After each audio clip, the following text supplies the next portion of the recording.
on s'est mis dans une dynamique d'amélioration continue. Vous savez, aujourd'hui, l'intelligence artificielle et la digitalisation sont maintenant des normes pour toute entreprise qui veut émerger partout dans le monde.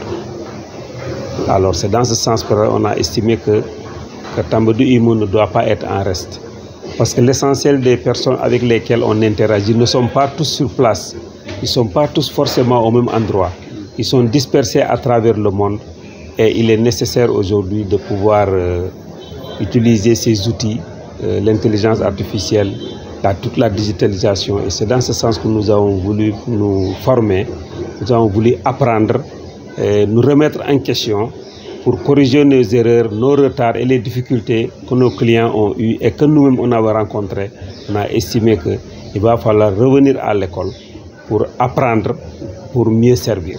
Le numérique peut nous aider, effectivement, nous le pensons sincèrement, comme étant une solution majeure actuellement.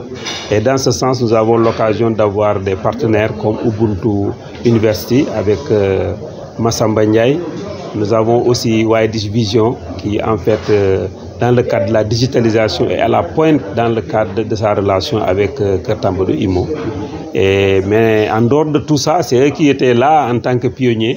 Mais je pense qu'aujourd'hui, il était bon aussi que les acteurs réels, les employés, les collaborateurs, tous ceux qui bougent dans Tambadou Imo, puissent eux-mêmes venir aussi s'imprégner de ça. Et je pense que cela va être quelque chose de très très important dans le cadre de notre ascension vers la qualité du travail que nous voulons offrir aux gens.